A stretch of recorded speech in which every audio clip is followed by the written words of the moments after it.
ये हम इस वीडियो में पढ़ते हैं संख्या पद्धति। संख्या पद्धति क्या होती है? ठीक है, कक्षा नाइन्थ का है विषय गणित पाठ 1 संख्या पद्धति। इसमें भाग 7 हैं। इसमें भाग 1 पढ़ेंगे हम। भाग 1 परिचय। ठीक है, संख्या पद्धति का परिचय। क्या परिचय होता है? इसमें संख्या पद्धति में क्या फार्मूला होता है? इसमें किस प्रकार के क्वेश्चन आते हैं? उन क्वेश्चनों में कौन सा सूत्र लगता है? क्या होता है? इसके बारे में फुल डिटेल में हम पढ़ेंगे यहाँ। देखिए क्या पढ़ेंगे? संख्या पद्धति। संख्या पद्धति में सबसे पहले आती हैं 2 प्रकार की संख्याएं। कौन कौन सी आती हैं देखते हैं अपने। वास्तविक संख्या और काल्पनिक संख्या। वास्तविक संख्या क्या होती हैं और काल्पनिक संख्या क्या होती है? काल्पनिक संख्या वे संख्याएं होती हैं जो रियल में नहीं होती हैं, बट उन्हें हम मान लेते हैं, कल्पना कर लेते हैं। वास्तविक संख्या वे संख्याएं होती हैं जो वास्तव में होती हैं। जो भी संख्याएं होती हैं 1, 2, प्लस माइनस नेगेटिव भिन्न जो भी होती है वो सब क्या होती है? वास्तव में होती हैं। वास्तविक संख्या कहलाती है रियल संख्या, रियल नंबर। वास्तविक संख्या भी कई प्रकार की होती हैं। कितनी प्रकार की होती हैं देखते हैं अपने में। ये जो काल्पनिक संख्या है इसके लिए मैं एक अलग से वीडियो बनाऊंगा। काल्पनिक फुल डिटेल में सब प्रकार की वीडियो। ठीक है, काल्पनिक संख्या क्या होती हैं, इसका क्या रोल होता है। ठीक है, आइए हम पढ़ते हैं वास्तविक संख्या के बारे में। वास्तविक संख्या क्या होती है? वास्तविक संख्या 5 प्रकार की होती हैं। कौन कौन सी होती है? प्राकृतिक संख्या, पूर्ण संख्या, पूर्णांक संख्या, परिमेय संख्या, अपरिमेय संख्या। और यहाँ पढ़ेंगे हम प्राकृतिक संख्या। मतलब प्राकृतिक संख्या। प्राकृतिक संख्या क्या होती है, इसकी क्या पहचान होती है। ठीक है, इसके क्या एग्जाम्पल होते हैं। पूर्ण संख्या क्या होती है, क्या पहचान होती है, क्या एग्जाम्पल होते हैं, किसे कहते हैं। इसी प्रकार से पूर्णांक संख्या, पूर्णांक या पूर्णांक संख्या, पूर्णांक भी तो एक संख्या ही है ना। परिमेय संख्या, अपरिमेय संख्या, क्या पहचान होती है इसकी। ठीक है, किसे कहते हैं। आइए हम पढ़ते हैं पहला। क्या पढ़ते हैं? प्राकृतिक संख्या। क्या लिखा है? प्राकृतिक संख्या। प्राकृतिक संख्या को हम कैपिटल अल्फ़ाबेट में हम कैपिटल एन से हम प्रकट करते हैं नेचुरल नंबर। ठीक है, प्राकृतिक संख्या क्या होती है इसकी परिभाषा? ये संख्या एक से अनंत तक होती है। एक से होती है। ठीक है, एक से अनंत तक। एक से मतलब 1, 2, 3, 4 डैश डैश डैश इनफाइनाइट तक। एग्जाम्पल देखते हैं। 1, 2, 3, 4, 5, 6, 7 डैश डैश इनफाइनाइट लिखो या ऐसे छोड़ दो, बात एक ही है। क्या कह सकते हैं हम? यही संख्या प्राकृतिक संख्या वे संख्याएं होती हैं जो 1 से लेकर अनंत तक होती हैं। तो इस प्रकार की संख्या को हम प्राकृतिक संख्या कहते हैं। इससे कैपिटल एन से हम प्रकट करते हैं। तो ये हो गई हमारी डेफिनेशन प्राकृतिक संख्या। अब दूसरी पढ़ते हैं हम पूर्ण संख्या। क्या है पूर्ण संख्या? Whole number. WHOL whole number. W से हम प्रकट करते, कैपिटल डब्ल्यू से हम इसे डोनेट करते हैं। ठीक है, प्रकट करते हैं कैपिटल डब्ल्यू। तो क्या होती है इसकी डेफिनेशन? ये संख्या 0 से अनंत तक होती है। 0 से होती है, 0 से लेकर, 0 से कम नहीं होती, 0 से। ये संख्या 0 से अनंत तक होती है। 0, 1, 2, 3, 4 इस प्रकार से ये अनंत तक होती है। ठीक है, या हम ये कह सकते हैं कि प्राकृतिक संख्या में जो ऊपर प्राकृतिक संख्या लिखी है नेचुरल नंबर, उसमें 0 ऐड कर दें तो प्राकृतिक संख्या पूर्ण संख्या बन जाती है। इसके क्या एग्जाम्पल हैं, चलो देखते हैं। 0, 1, 2, 3, 4 डैश डैश डैश इनफाइनाइट। तो ये इसके हैं एग्जाम्पल। ठीक है, पूर्ण संख्या वे संख्याएं होती हैं जो 0 से अनंत तक होती हैं। या हम कह सकते हैं कि प्राकृतिक संख्या में 0 ऐड कर दें तो प्राकृतिक संख्या पूर्ण संख्या बन जाती है। आइए हम तीसरी संख्या पढ़ते हैं, पूर्णांक। पूर्णांक इंटीजर, इसे कैपिटल जेड से हम प्रकट करते हैं। क्या होते हैं पूर्णांक? सभी पूर्ण संख्याएं। पूर्ण संख्याएं मतलब 0, 1, 2, 3। ठीक, होल नंबर। सभी पूर्ण संख्याएं तथा ऋणात्मक संख्याओं के साथ मिलकर पूर्णांक बनाते हैं। ठीक है, सभी पूर्ण संख्याएं क्या होती हैं? अभी अपनों ने पढ़ा है, होल नंबर। 0, 1, 2, 3। ऋणात्मक मतलब माइनस होगा। ठीक है, ऋणात्मक संख्या जैसे -1, -2, -3 के साथ मिलकर पूर्णांक बनाती हैं। ठीक है, आइए एग्जाम्पल। तो पूर्ण संख्या कहाँ से शुरू होती है अपनी? 0, 1, 2 से। ठीक है, आइए देखते हैं। तो ये तो अपनी है क्या, पूर्ण संख्या है। ठीक है, 0, 1, 2, 3, 4, 5, 6 डैश डैश प्लस इनफाइनाइट तक, अनंत तक। ठीक है, और इससे 0 से पीछे भी तो कुछ होगा। 0 से पीछे क्या होगा? -1, -2, -3, -4, -5 डैश डैश माइनस इनफाइनाइट। ठीक है, तो पूर्णांक क्या होते हैं? पूर्णांक पूर्ण संख्या तथा ऋणात्मक संख्याओं से मिलकर बनते हैं, जिन्हें पूर्णांक कहते हैं। ठीक है, 0, 1, 2, 3 फिर जीरो से पीछे आ जाओ, -1 2 -2 -3 -4 डैश डैश माइनस इनफाइनाइट। तो इससे हमें क्या पता चलता है पूर्णांक, जीरो से आगे देखिए आप राइट हैंड में 0 1 2 3 और लेफ्ट में -1 2, तो इससे पता चलता है कि पूर्णांक दो प्रकार के होते हैं। जैसे जीरो से आगे 1 2 3 जब प्लस के ही तो हैं आगे जा रहे हैं, ये किसके हैं माइनस के, तो हम कह सकते हैं कि पूर्णांक दो प्रकार के होते हैं, धनात्मक पूर्णांक और ऋणात्मक पूर्णांक। धनात्मक पूर्णांक राइट हैंड की तरफ होते हैं और ऋणात्मक पूर्णांक लेफ्ट का मतलब जीरो से पीछे -1 -2 -3। ठीक है, तो पूर्णांक हमारे दो प्रकार के होते हैं, धनात्मक पूर्णांक और ऋणात्मक पूर्णांक। आइए देखते हैं। ठीक है, तो पूर्णांक क्या प्रकार के होते हैं, अपने दो प्रकार के होते हैं। धनात्मक पूर्णांक क्या होते हैं, 1, ठीक है, 2 3 4 5, ठीक है, dash dash dash dash infinite तक। और ऋणात्मक पूर्णांक क्या होते हैं, -1 -2 -3 -4 -5 -6, ऐसे आगे आगे संख्या बढ़ती जाएगी। ठीक है, इनफाइनाइट तक। तो ये तो हो गए धनात्मक पूर्णांक। अब हम पढ़ेंगे संख्याओं के प्रकार। संख्याएं कितनी प्रकार की होती हैं, ठीक है, प्राकृतिक संख्याएं, ठीक है, संख्याएं कितनी प्रकार की होती हैं ये हम पढ़ेंगे। तो पहले में आता है संख्याओं के प्रकार में आभास संख्याएं। आभास संख्याएं क्या होती हैं, इसकी परिभाषा क्या होती है। ठीक है, आइए हम पढ़ते हैं। एक से बड़ी वे प्राकृतिक संख्याएं, संख्या जो एक या स्वयं के अलावा किसी और से विभाजित ना हो। ठीक है, आभास संख्या वे संख्याएं होती हैं जो वे प्राकृतिक संख्याएं होती हैं जो एक या स्वयं मतलब अपने आप सेल्फ से के अलावा किसी और से विभाजित ना हो, जो अपने आप से हो जाएं, खुद से हो जाएं या एक से हो जाएं, तो वे संख्याएं क्या कहलाती हैं, अभाज्य संख्याएं कहलाती हैं। ठीक है, जैसे दो हैं, एग्जाम्पल है, जैसे दो हैं, ठीक है, ये दो सिर्फ एक से हो जाएगी और अपने आप से हो जाएगी। ठीक है, ऐसे तीन है, तीन का एक से हो जाएगी, एक तीन तीन और तीन से कट जाएगी, 3 एकम 3। ठीक, तो हम कह सकते हैं आभास संख्या वे संख्याएं होती हैं जिसमें दो गुणनफल होते हैं। ठीक है, आभास, तो इसकी क्या परिभाषा है, आभास संख्या वे संख्याएं होती, वे प्राकृतिक संख्या होती हैं जो एक या स्वयं के अलावा किसी और से विभाजित ना हो जाए। ठीक है, जैसे 2 3 5 7, या जिनके दो गुणनफल आते हैं तो वो हैं आभास संख्याएं। ठीक है, दूसरे नंबर पर क्या है, भाज्य संख्याएं क्या होती हैं, भाज्य संख्या एक से बड़ी, ठीक है, एक से बड़ी वे प्राकृत संख्या जो एक या स्वयं के अलावा किसी और से विभाजित हो जाए, उसमें क्या था, ना हो।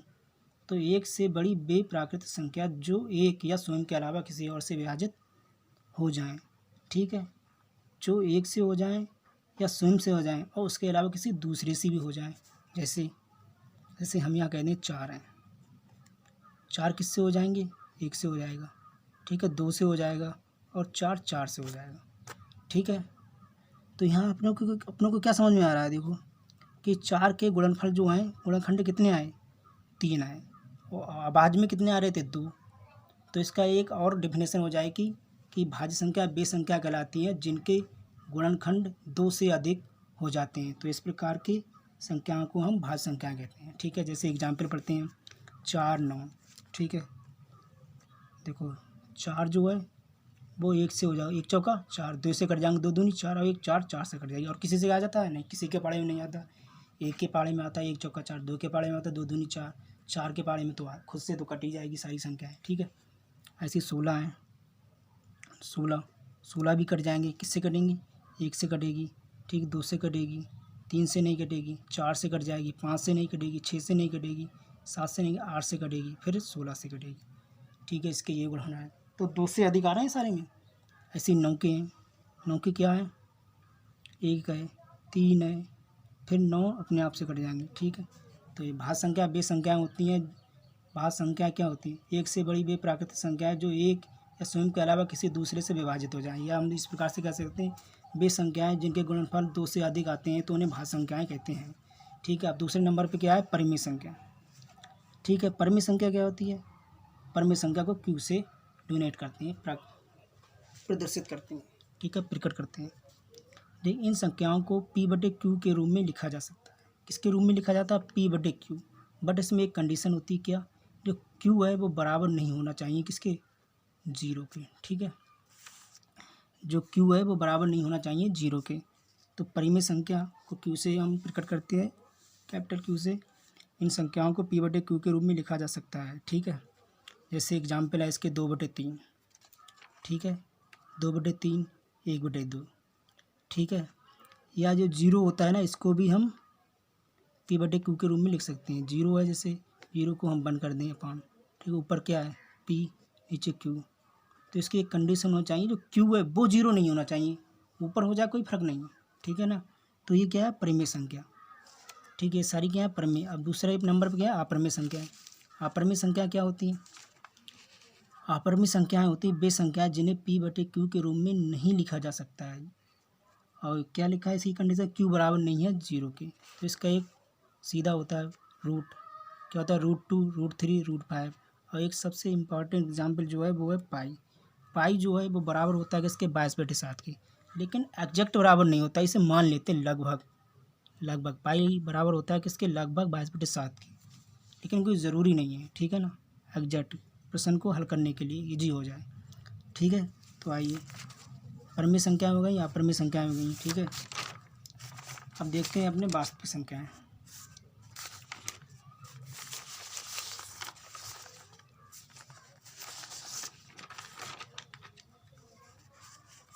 ठीक है, आइए, वास्तविक संख्या। वास्तविक संख्या क्या होती हैं, जैसे शुरू में हमने पढ़ा वास्तविक। वास्तविक संख्या रियल नंबर, सभी संख्याओं का संग्रह।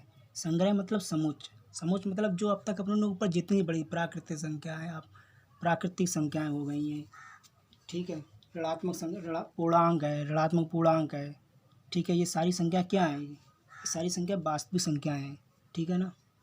तो सभी संख्याओं का संग्रह क्या है, वास्तविक संख्या है, ठीक है। दूसरे नंबर वास्तविक संख्याएं और उनके दशमलव प्रसार, ठीक है। वास्तविक संख्याएं और उनके दशमलव प्रसार, आइए देखते हैं क्या। इसमें पहले नंबर पे हेडिंग है शांत, ठीक है। इस स्थिति में शेष जीरो हो जाता है। शेष मतलब शेषफल ज़ीरो हो जाता है। जैसे 1/2 है, 1/5 है, 4/5, ये इसके एग्जाम्पल है। कैसे जीरो हो जाता है देखिए, जो दो हैं इसे हम लिखते हैं बाहर, ठीक है, एक को हम लिखते हैं अंदर, एक। तो दो का पाड़ा एक में पढ़ा नहीं जाएगा, क्योंकि एक अंदर हमेशा क्या होना है, अंदर हमेशा बाहर वाली जो संख्या है, अंदर वाली संख्या अंक जो पहला है वो उससे बड़ा होना चाहिए, ठीक है। जैसे अब पढ़ा नहीं जाएगा तो क्या करेंगे, हम जीरो लगाएंगे, तो यहाँ जीरो हो जाएगा। फिर क्या लगाएंगे, पॉइंट। ये नहीं कि जीरो लगा दिया पॉइंट नहीं लगेगा, जीरो के साथ पॉइंट लगना ज़रूरी है, ज़रूरी नहीं बहुत ज़रूरी है, ठीक है। अब क्या करेंगे, 2×5 = 10, ठीक है, कैंसिल, क्या आएगा, जीरो आएगा। शेषफल कितना आया, जीरो। तो इसका आंसर क्या आया अपना, 0.5, ठीक है। और इसकी परिभाषा क्या है, शांत की। इस स्थिति में, ठीक, इस स्थिति शांत दशमलव प्रसार अगर होगा तो इस स्थिति में शेषफल जीरो हो जाता है। देखिए शेषफल जीरो हो गया, शेषफल जीरो, ठीक है। इसके एग्जाम्पल 1/2, 1/5, 4/5। 1/5 है तो पॉइंट लगाएंगे, जीरो बढ़ाएंगे तो 5 दूनी 10, 2 हो जाए तो 0.2 आ जाएगा, ठीक है। आइए देखते हैं हम दूसरा क्या है अपना, अनवसानी आवृत्ति या अशांत आवृत्ति।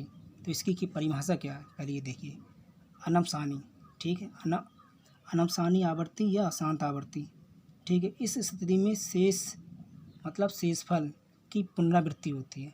पुनरावृत्ति मतलब रिपीट होता जाता है, ठीक है ना। जैसे 3 है, फिर 3 3 3 होता ही चला, आगे बढ़ता ही चला जाएगा, ये होती है पुनरावृत्ति।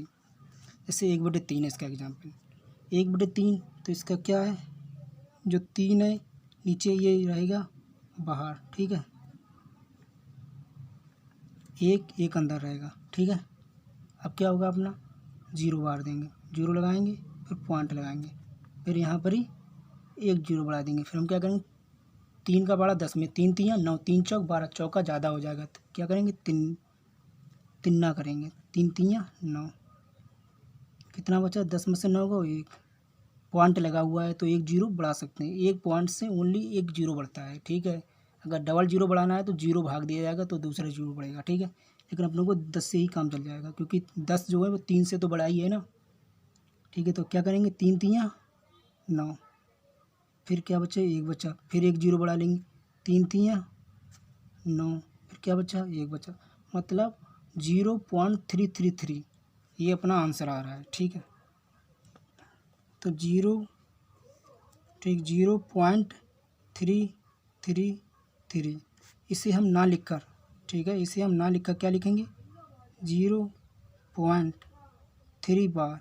ठीक, इसे हम क्या करेंगे, 0.3 बार। बार का मतलब है पुनरावृत्ति। ठीक है, ये कितनी बार आएगा पता नहीं, 0.33333 आगे बढ़ता ही चला जाए, कितनी बार आएगा पता नहीं, कराएगा ये कटेगा ही नहीं, अनंत तक जाएगा। ठीक है, आइए दूसरा देगा अनंत सारणी।